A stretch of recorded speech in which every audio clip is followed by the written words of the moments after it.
तो मैंने सब डिस्ट्रिक्ट हॉस्पिटल का मेडिकल फिटनेस सर्टिफिकेट लेके मैं यहाँ पे आई थी। तो मेरे बाकी के डॉक्यूमेंट्स क्योंकि कंप्लीट थे, एक ही डॉक्यूमेंट में थोड़ी प्रॉब्लम थी, तो उन्होंने टाइम दे दिया था, मुझसे एप्लीकेशन लिखवाई थी कि मेरा ये वाला डॉक्यूमेंट रिमेनिंग है। अभी तो आप डिमांड ड्राफ्ट बिल्कुल मत बनाना, क्योंकि डिमांड ड्राफ्ट एक पर्टिकुलर में बहुत ही फिक्स आपको ध्यान रखना होता है। जब आपको कॉलेज अलॉट हो जाएगा, आपका रिजल्ट आ जाएगा और डॉक्यूमेंट की लिस्ट आ जाएगी, तो उस पर्टिकुलर कॉलेज में आप पता करना कि डिमांड ड्राफ्ट किसके नाम पे बनेगा और कितने अमाउंट का बनेगा, क्योंकि उसमें फिक्स अमाउंट होती है। लाइक 1300 अगर है तो आप उसमें एक भी पैसे अपनी तरफ से एक्स्ट्रा जोड़ नहीं सकते, घटा नहीं जा सकते। आपको फिक्स उतने ही अमाउंट्स में लिखनी होती है। वो और कल तक मेरा ब्लॉग भी पूरा बन जाएगा तो मैं डाल दूंगी, तो आप जरूर से उसे चेकआउट करना, तो आपको पता चल जाएगा कि हॉस्टल कैसा है, हॉस्टल रूम कैसा है। जैसे मैं कॉलेज में आई तो सबसे पहले उन्होंने मुझे गेट से ही, जब नीचे मैंने कॉलेज में एंटर किया, सबसे पहला क्वेश्चन उन्होंने मुझसे ये पूछा कि डिमांड ड्राफ्ट है, और मैंने कहा नहीं है, और उन्होंने हमें वहीं से भेज दिया था कि सबसे पहले डिमांड ड्राफ्ट बना के लाओ।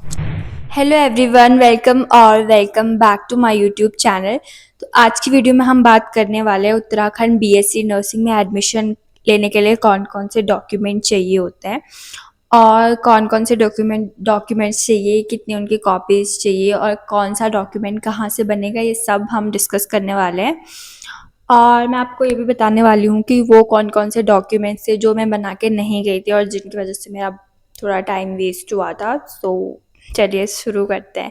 तो कॉपी और पेन लेके आप बैठ जाओ और एक एक डॉक्यूमेंट जो भी मैं बता रही हूँ ध्यान से सुन के नोट डाउन करते रहना, क्योंकि अगर डॉक्यूमेंट्स में थोड़ी भी गलती होती है तो बहुत प्रॉब्लम होती है एडमिशन के टाइम पे।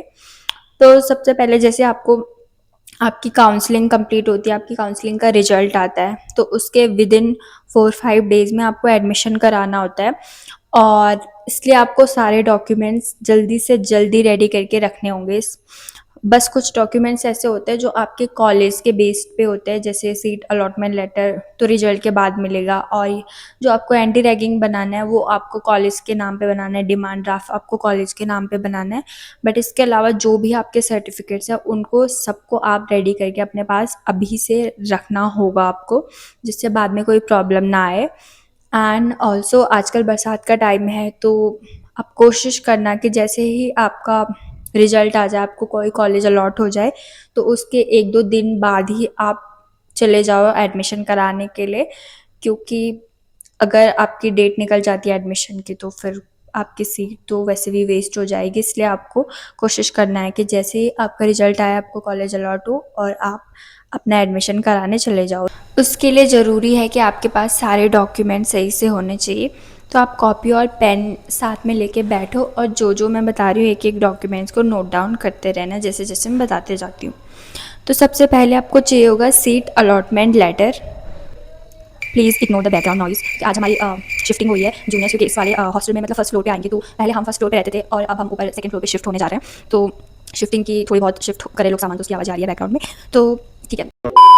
सबसे पहले हमें चाहिए होता है सीट अलॉटमेंट लेटर, जो कि जैसे हमारा काउंसलिंग का रिजल्ट आता है उसके बाद हमारे जैसे हम अपनी आईडी लॉगिन करेंगे वेबसाइट पे, तो वहाँ पे हमारा सीट अलॉटमेंट लेटर आ जाता है। उसको हमने डाउनलोड करना है और प्रिंट करना है, और उसकी एक ही ओरिजिनल कॉपी लेके जानी है। उसके अलावा सेकेंड डॉक्यूमेंट जो होता है वो होता है 10th marksheet and 10th passing certificate. तो ऐसे बहुत कम यूनिवर्सिटीज़ होती है या फिर बोर्ड होते हैं जिनका मार्कशीट और पासिंग सर्टिफिकेट अलग अलग होता है, नहीं तो जनरली जो पासिंग सर्टिफिकेट और मार्कशीट एक ही होती है। तो आप चेकआउट कर लेना आपकी मार्कशीट में पासिंग सर्टिफिकेट लिखा है या नहीं, तो वो चाहिए होता है आपको। उसकी 3 कॉपीज़, जो मैं डॉक्यूमेंट्स बता रही हूँ उन सब की आपको 3-3 कॉपीज़ चाहिए होती है। और कुछ ऐसे डॉक्यूमेंट्स चाहिए होते हैं जिनकी ओरिजिनल कॉपी भी लगेगी, तो जो जिनकी ओरिजिनल मैं बताऊंगी वो आप नोट डाउन करके रखना। जैसे कि अलॉटमेंट लेटर की ओरिजिनल कॉपी चाहिए होती है, उसकी वैसे एक ही ओरिजिनल कॉपी चाहिए होती है, बट आप अपनी सेफ्टी के लिए 2 और कॉपी निकाल के रख सकते हो। बाकी 10th की मार्कशीट की 3 कॉपीज़ ही चाहिए होती है, और उसके अलावा 12th marksheet and 12th passing certificate उसकी भी 3 कॉपीज़। और नेक्स्ट डॉक्यूमेंट है आपका माइग्रेशन सर्टिफिकेट।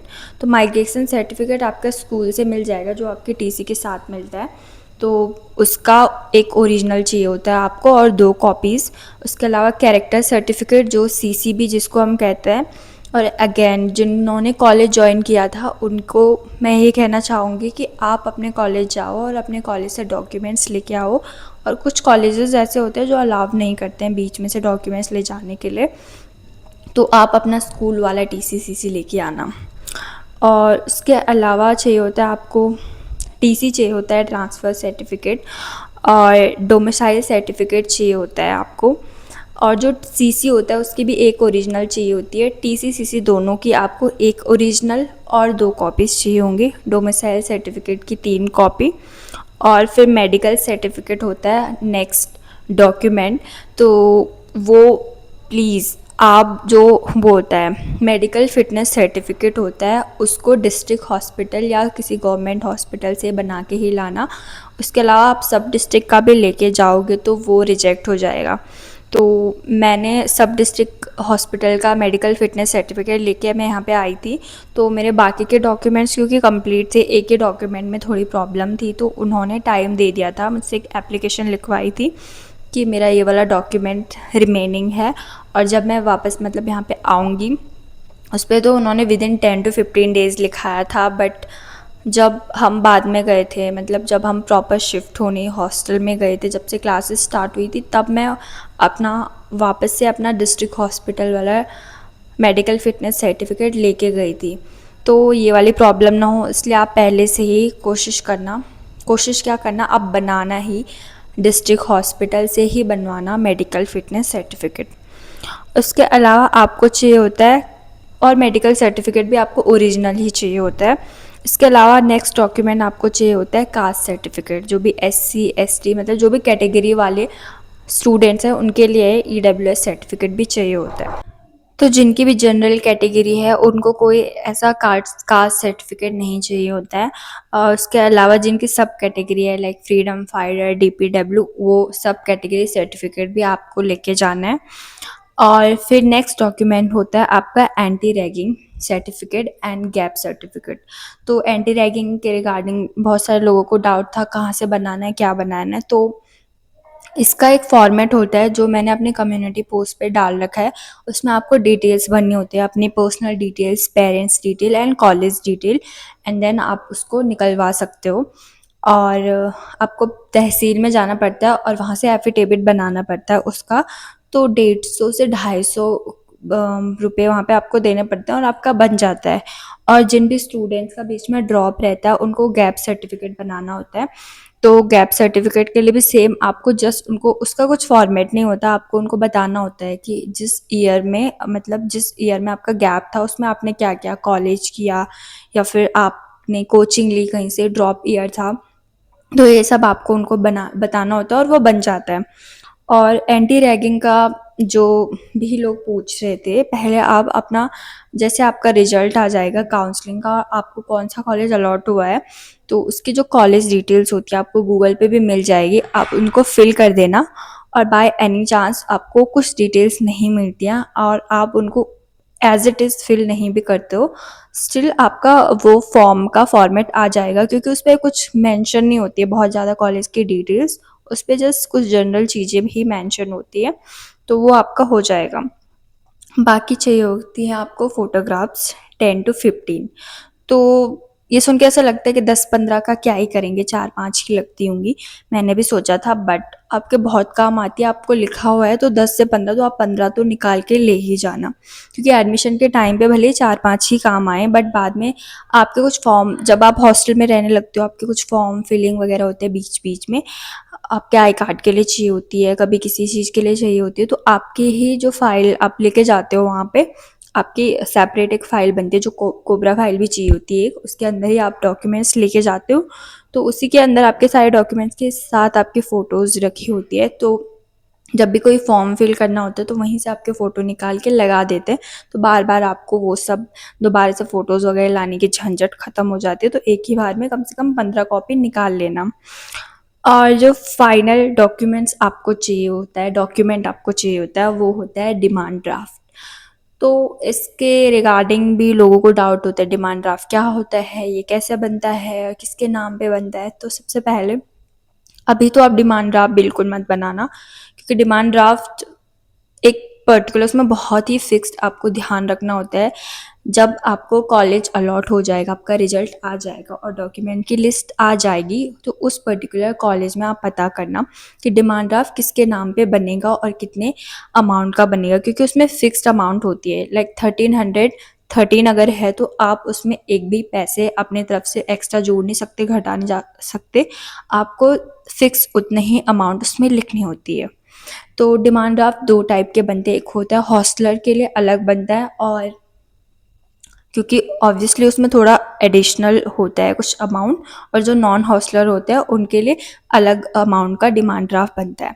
तो उसमें फिक्स मेंशन होगा कि आपको डिमांड ड्राफ्ट पर्टिकुलर इस पे किसी कॉलेजेस का ऐसा होता है कि वो उस कॉलेज के प्रिंसिपल के नाम पे बनता है, किसी कॉलेज में जस्ट कॉलेज के नाम पे बनता है, तो वो आपको पता करना होगा जो भी कॉलेज आपको अलॉट हुआ है कि किसके नाम पे बनाना है। बाकी जीएनसी पौड़ी में किसके नाम पे बनाना है, कितना कितना बनाना है, ये मैं आपको बता दूंगी क्योंकि मैं इसी कॉलेज से नर्सिंग कर रही हूँ, और बाकी आपको पता करना होगा उसी कॉलेज से। तो डिमांड ड्राफ्ट में आपको जिस वहाँ जाना होता है बैंक में, और उनसे बोलना होता है कि डिमांड ड्राफ्ट बनाना है, और अपना एटीएम कार्ड, पैन कार्ड वगैरह आपको अपने साथ रखने होते हैं, तो आपका बन जाएगा। बस इस बात का बहुत अच्छे से ध्यान रखना, आपकी अमाउंट जितनी है आप उसको फिक्स लिखो, उसमें मेंशन करो अच्छे से, बिना कुछ भी इधर उधर किए, और जिसके नाम पे बनाना है वो चीज़ भी आपको बस ध्यान रखनी होती है, बाकी वो बन जाता है। और इसकी बात करें तो डिमांड ड्राफ्ट मैं बना के लेके नहीं गई थी, और एंटी रैगिंग का एफिडेविट भी मैं बना के नहीं लेके गई थी, क्योंकि एंटी रैगिंग वाले में मुझे कुछ हो गया था, शायद मुझे टाइम नहीं मिला, या उस टाइम पे मैं जा नहीं पाई थी, तो मैं वो रह गया था मेरा गैप सर्टिफिकेट वगैरह जो भी एफिडेविट थे मेरे। और डिमांड ड्राफ्ट का मैंने ये सोचा था कि एक बार हॉस्टल देख लूँगी, और जैसा मुझे लगेगा उस हिसाब से देखूँगी कि डिमांड ड्राफ्ट मुझे हॉस्टलर वाला बनाना है या फिर नॉन हॉस्टलर वाला बनाना है। तो ये एक मैंने गलती कर दी थी, और जैसे मैं इस कॉलेज में आई तो सबसे पहले उन्होंने मुझे गेट से ही, मतलब नीचे मैंने कॉलेज में एंटर किया, सबसे पहला क्वेश्चन उन्होंने मुझसे ये पूछा कि डिमांड ड्राफ्ट है, और मैंने कहा नहीं है, और उन्होंने हमें वहीं से भेज दिया था कि सबसे पहले डिमांड ड्राफ्ट बना के लाओ। और क्योंकि मैंने आप लोगों को पहले बताया कि मैं government nursing college Pauri Garhwal से नर्सिंग कर रही हूँ, तो यहाँ से मार्केट बहुत दूर है, तो वहाँ से फिर हमें जाना पड़ा था पौड़ी, और पौड़ी में भी बहुत इश्यूज़ आए थे उस दिन। सबसे पहले हम एफिडेविट बनाने गए थे, तहसील हमने ढूंढी, क्योंकि पौड़ी में ऑब्वियसली हमें पता नहीं था कहाँ कहाँ क्या क्या चीज़ें हैं, क्योंकि मैं चमोली से हूँ। तो हमने तहसील ढूंढी, वहाँ जाके हमने एफिडेविट बनाने का ट्राई करा, बट ठीक हमारे टाइम पे लाइट चली गई थी, और लाइट गई तो वो बन ही नहीं पा रहा था, तो उन्होंने वेट करने को बोला। फिर हमें लगा कि जब तक लाइट आती है तब तक हम जाके वो बना लेते हैं डिमांड ड्राफ्ट। डिमांड ड्राफ्ट बनाने गए तो वहाँ पे नेटवर्क इशू आ रहा था, और लाइक बहुत टाइम हो गया था, हमारे एडमिशन के लास्ट टाइम आई थिंक 4:30 थी, और वहीं पे हमें 4 बजने वाले थे, और टाइम मतलब डिमांड ड्राफ्ट बन ही नहीं पा रहा था, तो बहुत ऐसा हो रहा था कि उस टाइम पे मुझे बहुत अफ़सोस हुआ कि मैं इसको पहले बना के क्यों नहीं लेके गई। इसलिए मैं आपको बार-बार बता रही हूँ कि आप सारे डॉक्यूमेंट्स आप पहले से ही लेके जाओ, जिससे आपको कोई प्रॉब्लम ना हो। फिर जैसे-तैसे हम डॉक्यूमेंट बन गए थे, डिमांड ड्राफ्ट बन गया था, एफिडेविट भी बन गया था, बट कॉलेज आते-आते हमें 5 बज गए थे। बट क्योंकि एक लास्ट एडमिशन बचा था मेरा ही, तो उन्होंने अलाउ कर दिया था मुझे, और समहाउ उस दिन मेरा एडमिशन हो गया था। तो अगर आप हमारे कॉलेज में एडमिशन लेने वाली, स्पेशली गर्ल्स, बॉयज़ का तो फिक्स है, हॉस्टल नहीं है यहाँ पे बॉयज़ हॉस्टल, तो आपको तो नॉन हॉस्टलर वाला ही बनाना है। बट जो भी गर्ल्स इस कन्फ्यूजन में है कि वो कॉलेज जाके देखेंगी कि हॉस्टल कैसा है और उसके बाद डिसाइड करेंगी, तो ऐसा कुछ नहीं होने वाला। आपको पहले ही भेज देंगे, आपको बनाना तो पहले ही पड़ेगा, और हॉस्टल वो पहले ऐसे कुछ दिखाते नहीं, क्योंकि कुछ खास होता भी नहीं है। उसके अलावा हॉस्टल टूर आपका कल तक मैं भी डाल दूँगी, जिसमें आप देख सकते हो कि कैसे-कैसे फर्नीचर कितना मिलता है और कितना बड़ा रूम होता है। तो आप उसमें देख सकते हो, और उसमें देख के डिसाइड कर सकते हो। और ऐसे कुछ ख़ास बहुत अच्छे ऑप्शंस यहाँ पे रूम के हैं भी नहीं, क्योंकि श्रीनगर बहुत दूर पड़ता है डेली ट्रैवल करने के लिए। अगर आपका घर है तो आप कर सकते हो, रूम लेके भी कर सकते हो, बट ये आपकी चॉइस है। उसके अलावा पौड़ी में भी जो पब्लिक ट्रांसपोर्ट में इश्यू होता है, क्योंकि बस भी कभी टाइम पे नहीं आती, कभी वेट करना पड़ता है, कभी बहुत ज़्यादा भरी हुई होती है, आपको खड़े-खड़े ट्रैवल करना पड़ सकता है। और उसके अलावा ऊपर एक गाँव पड़ता है डोब श्रीकोट, वहाँ पे भी कुछ लोग रूम लेके रहते हैं, बट क्योंकि इस बार हमारे कॉलेज से काफ़ी हॉस्टलर डे स्कॉलर बने हैं, तो वहाँ पे भी रूम की अवेलेबिलिटी अभी मुश्किल ही है। तो आप, या फिर अगर आपको रूम ही लेके रहना है, तो आप थोड़ा पहले आके पता कर सकते हो आस-पास कि कहाँ पे रूम लिया जा सकता है। बाकी इतने ही ये सब ही थे इम्पॉर्टेंट आपके डॉक्यूमेंट्स, यही सब चाहिए होता है। इसके अलावा अगर कोई मॉडिफिकेशन होता है इन डॉक्यूमेंट्स में तो मैं आपको कम्युनिटी पोस्ट या फिर कहीं भी आपको वो सारी चीज़ें बता दूंगी। और डिमांड ड्राफ्ट बॉडी वाला कैसे किसके नाम पे बनेगा और कितनी अमाउंट का बनेगा ये आपको बता दूंगी। एंड इसके अलावा भी अगर आपके कुछ क्वेश्चन है, hostel room tour, college tour जल्दी आएगा, मोस्ट प्रोबेबली कल तक आ जाएगा। मैं आज ही शूट कर रही थी क्योंकि आज हमारी शिफ्टिंग हो रही थी, but due to some reason हम शिफ्ट नहीं कर पाए ढंग से पूरा, तो कल होगा हमारा वो। और कल तक मेरा व्लॉग भी पूरा बन जाएगा तो मैं डाल दूँगी, तो आप ज़रूर से उसे चेकआउट करना, तो आपको पता चल जाएगा कि हॉस्टल कैसा है, यहाँ का हॉस्टल रूम कैसा है बेसिकली।